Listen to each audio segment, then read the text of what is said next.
Hello students, हम आगे का लेसन शुरू कर रहे हैं। चैप्टर का नाम था रीचिंग टू एडोलसेंस। आगे का टॉपिक है secondary sexual characters. Secondary sexual characters का मीनिंग ये है कि कुछ कैरेक्टरिस्टिक्स ऐसी होती हैं बॉडी में जो कि मेल और फीमेल में अलग अलग होती हैं। उन्हीं कैरेक्टरिस्टिक्स को हम सेकेंडरी सेक्सुअल कैरेक्टरिस्टिक्स कहते हैं।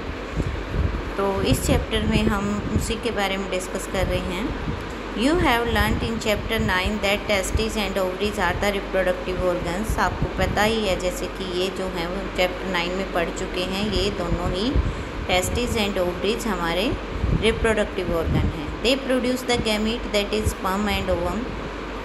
ये दोनों ही गैमीट प्रोड्यूस करते हैं। In girls breast begin to develop at puberty and boys begin to grow facial hair that is moustaches and beard. As these features help to distinguish the male from the female, they are called secondary sexual characters. आपको ये दो characteristics बताई mail और female की। Female का बताया कि जो ब्रेस्ट हैं वो डेवलपमेंट हो जाती है और जो फेशियल हेयर हैं वो मेल में आने शुरू हो जाते हैं, जिसमें मूंछ और दाढ़ी जो है वो इंक्लूड है। तो ये दोनों की दोनों कैरेक्टरिस्टिक्स क्योंकि मेल और फीमेल को एक दूसरे से अलग दिखाते हैं, तो इसलिए इनको हम सेकेंडरी सेक्सुअल कैरेक्टर्स कहते हैं। Boys also develop hair on their chest.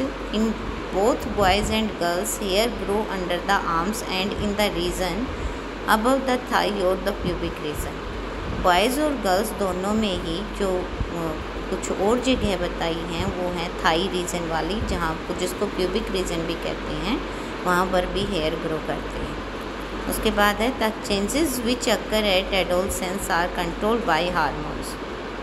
ये जो चेंजेस आप पढ़ रहे हैं ये चेंजेस हार्मोन्स के द्वारा कंट्रोल होते हैं। तो आपके लिए हार्मोन्स नई टर्म है।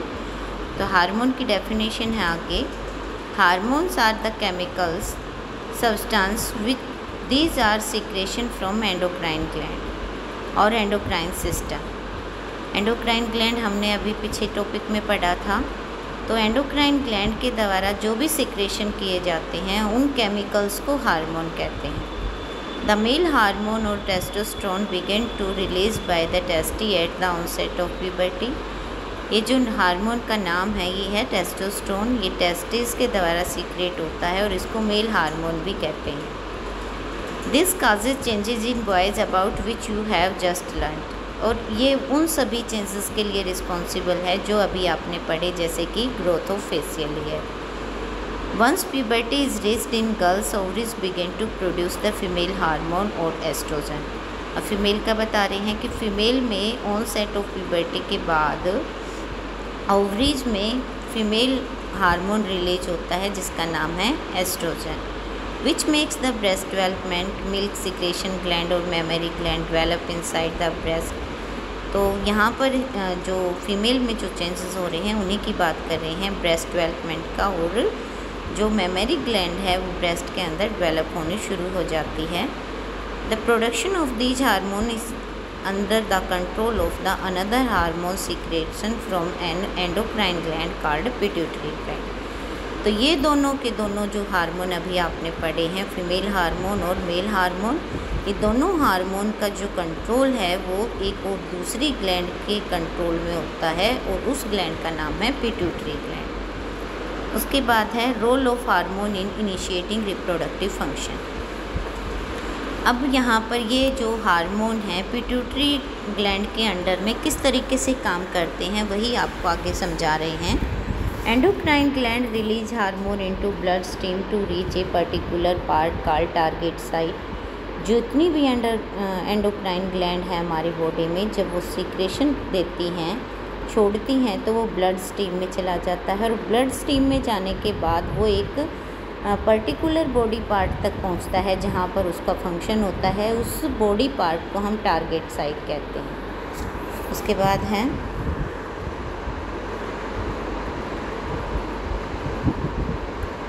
ये वही टॉपिक आपको रिपीट किया गया है कि जो टेस्टिस और ओवरीज हैं वो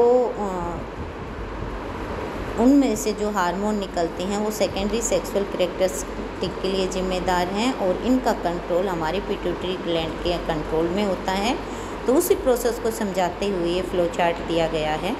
फ्लो चार्ट में पहले पार्ट में बताया है कि hormones from pituitary stimulates testis and ovaries, कि जो हार्मोन पिट्यूटरी ग्लैंड से निकलता है वो टेस्टिस और ओवरी को स्टिमुलेट कर देता है। स्टिमुलेट का मीनिंग है उनको एक्टिव कर देता है।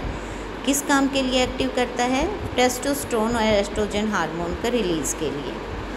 अब ये जो हार्मोन है टेस्टोस्टेरोन एंड एस्ट्रोजन, ये ब्लड स्ट्रीम में आएंगे और ब्लड स्ट्रीम में आने के बाद ये टारगेट साइट तक पहुँचेंगे। टारगेट साइट तक पहुँचने के बाद फिर ये उन चेंजेस को स्टिमुलेट करेंगे जो ऑनसेट ऑफ प्यूबर्टी पर होते हैं। यानी कि आपने जितनी भी कैरेक्टरिस्टिक्स पढ़ी, चेंज इन हाइट आपने पढ़ा, उसके बाद ग्लैंड्स की जो एक्टिवनेस है वो पढ़ी, उसके अलावा आपने बॉडी शेप चेंज पढ़ा, चेंज इन वॉइस पढ़ा। ये सभी जो चेंजेस हैं ये ऑनसेट ऑफ प्यूबर्टी के बाद किसी भी बॉय या गर्ल में देखे जा सकते हैं। तो उन चेंजेस का शुरू होना ही हम क्या कहेंगे कि वो काम, जो हार्मोन है उन्होंने अपना काम करना शुरू कर दिया है। उसके बाद है next reproductive phase of life in humans. जो रिप्रोडक्टिव फेज है ह्यूमन बीइंग की, वो आपको पता है कि वो ऑनसेट ऑफ प्यूबर्टी पर स्टार्ट होती है, लेकिन उसका लास्ट का क्या, कि वो बाद में क्या होता है उसका, उसी के बारे में बताया है कि जो रिप्रोडक्टिव लाइफ है वो मेल में फीमेल के कंपैरिजन में लंबे समय तक चलती है। तो ये आप जो लाइनिंग मार्क की हुई है इसको आप देख सकते हो। The capacity for maturation and production of gametes last for much longer time in males than in females. आगे देखो, in females the reproductive phase of life begin at puberty 10 to 12 years of age. Females में जो reproductive phase है वो 10 से 12 साल की as में स्टार्ट होती है और ये जनरली लास्ट 45 से 50 ईयर्स तक रहती है। उसके बाद बताया है ये कुछ चेंजेस हो रहे हैं, उनके बारे में डिटेल से बात कर रहे हैं। The ova begin to mature with the onset of puberty. ये बात आप कई बार पढ़ चुके हैं, फिर से रिपीट हो रही है कि जब ऑनसेट ऑफ प्यूबर्टी होता है तो उसी समय ओवम मैच्योर होने शुरू हो जाते हैं। One ovum mature and is release by one of the ovary once in about 28 to 30 days. 28 days से 30 डेज में एक बार एक ओवरी एक ओवम को मैच्योर करके रिलीज करती है। During this period the wall of the uterus become thicken so as to receive the egg. इसी समय, जिस समय जो ओवम मैच्योर हो रहा होता है उसी समय यूट्रस भी के अंदर कुछ लाइनिंग डेवलप होती हैं और ये लाइनिंग जो हैं वो किस लिए हैं? वो किसी फर्टिलाइज्ड एग को रिसीव करने के लिए हैं। यानी कि जब जाइगोट बनता है, एम्ब्रो बनता है और एम्ब्रो के बाद जो फीटस, एम्ब्रो की जो डेवलपमेंट होती है और फीटस बनता है, तो वो सारी डेवलपमेंट आपको याद होगी कि वो यूट्रस में होती है। तो उसी फंक्शनिंग के लिए यूट्रस जो है इस समय तैयार हो रहा होता है, तो उसके अंदर थिकनिंग हो रही होती है लाइनिंग की।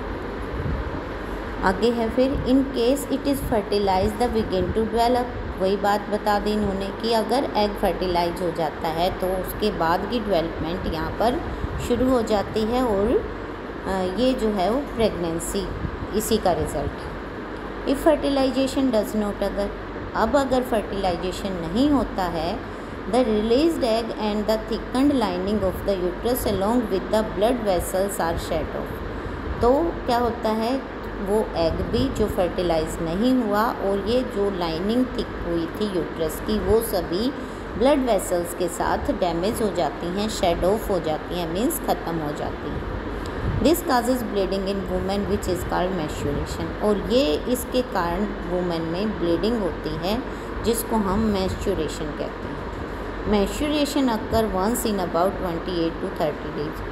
और जो मैच्योरेशन का प्रोसेस है वो 28 से 30 दिन में एक बार होता है। उसके बाद ये ही प्रोसेस को जब शुरुआत होती है तो उसको मेनार्च कहते हैं और जब वो 45 से 50 एज की ईयर में ख़त्म होता है तो उसको हम मेनोपॉज कहते हैं। The first menstrual flow begin at puberty and is termed as menarche At 45 to 50 years of age, the menstrual cycle stoppage of menstruation is termed as menopause. उसके बाद लास्ट की लाइनों में लिखा हुआ है कि अगर शुरुआत में मेंस्ट्रुअल साइकिल इरेगुलर हो सकती है, लेकिन बाद में ये टाइमली रेगुलर हो जाते हैं।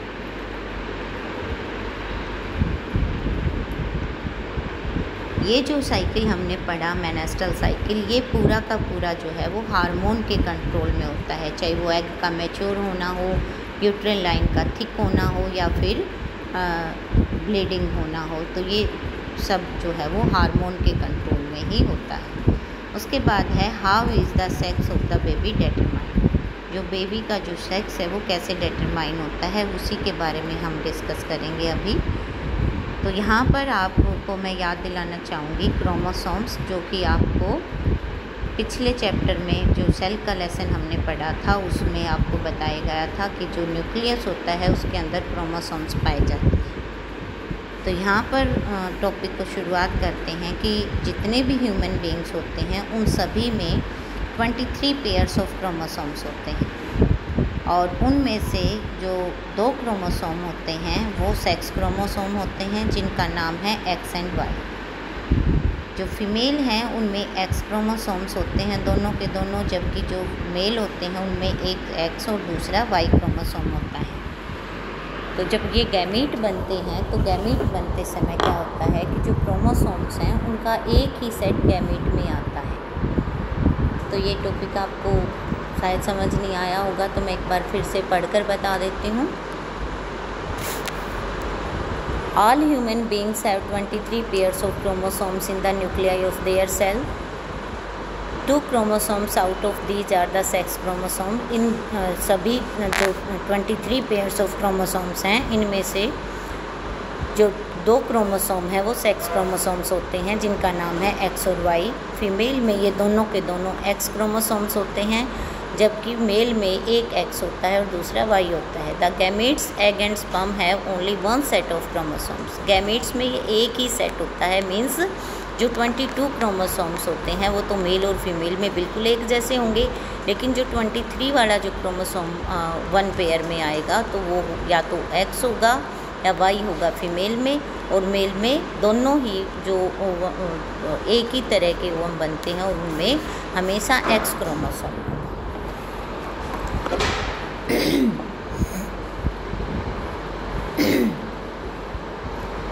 आगे वही बात बताई है। 1 kind has an X chromosome and other kind has the Y chromosome. When sperm containing X chromosome fertilise the egg. जब कोई स्पर्म जिसमें एक्स क्रोमोसोम है अगर वो किसी एग को फर्टिलाइज़ करता है तो जो जाइगोट बनता है उसके अंदर 2 एक्स क्रोमोसोम्स इकट्ठे हो जाएंगे तो वो फीमेल चाइल्ड प्रोड्यूस होगा। और इसके बाद अगर जो स्पर्म है उसमें वाई क्रोमोसोम है और वो एग को फर्टिलाइज़ करता है तो जो जाइगोट डेवलप होगा वो मेल चाइल्ड होगा, क्योंकि उसमें पेयर जो है वो एक्स वाई का हो जाएगा। जैसे आप इस डायग्राम में देख सकते हैं, ये एक्स और वाई जो है वो एग्स हैं, और ये एक्स और वाई जो एग्स हैं उसमें दोनों ही क्रोमोसोम्स एक्स हैं, जबकि स्पर्म में एक वाई वाला है और एक एक्स वाला है। जो वाई वाला क्रोमोसोम्स जब किसी एग के साथ फ्यूज होता है तो रिज़ल्ट एक्स वाई रहता है, मीन्स मेल बॉय। और जो